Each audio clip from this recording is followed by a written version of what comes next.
Thank you, Mama, for making me the seasoning. Welcome to Ysabel's Adventures!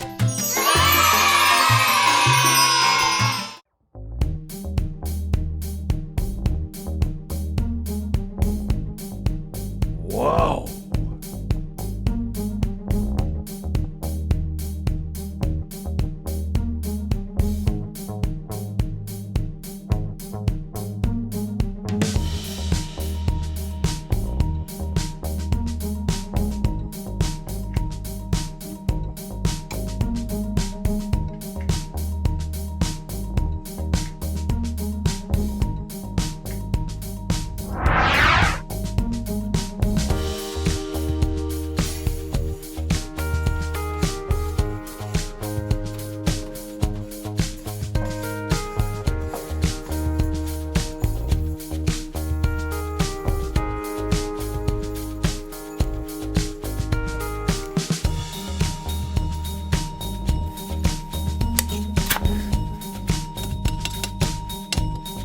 And then you'll tell Isabel.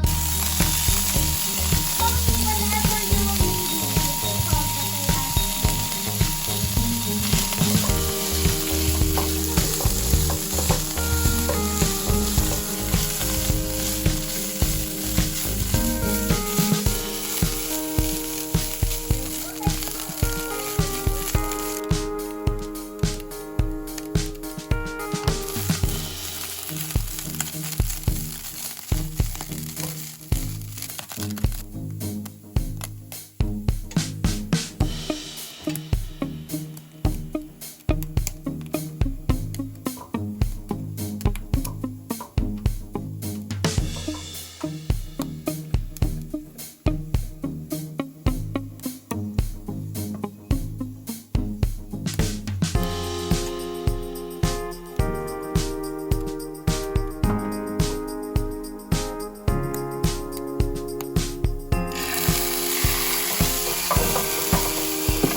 Now that the ingredients have cooled down, let's mix them.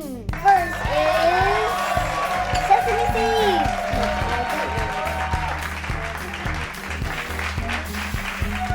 They look like turtles that don't live in water.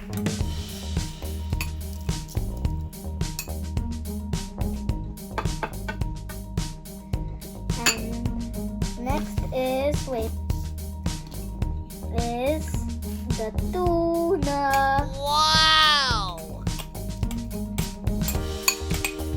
Mix.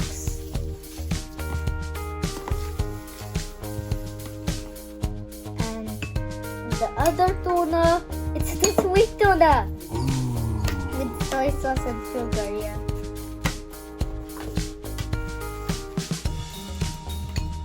Excuse me, but this one is so hard. Excuse me, but it's splashing everywhere. Slash soy sauce and sugar tuna. And next, nori. By the way, this is a Japanese seasoning that we're making. They put it in soup, fresh baked sushi, fish, and some food that they would like to put it in. Yeah, noodles and some other food. Like salad. But besides, other people eat this too. Huh? But I'm not sure if American also eat it. What?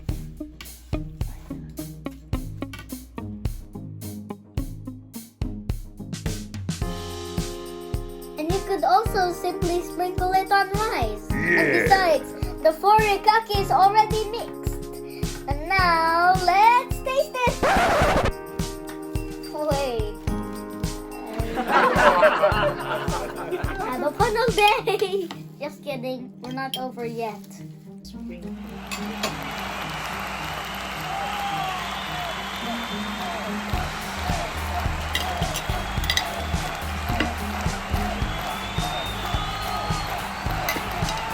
Wow, it's going very well. And now it's ready. Yeah. If I like it, I think I will eat it all. Now I'm ready.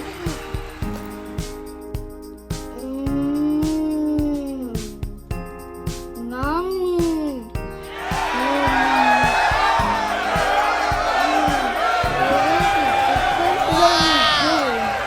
Here's another spoon.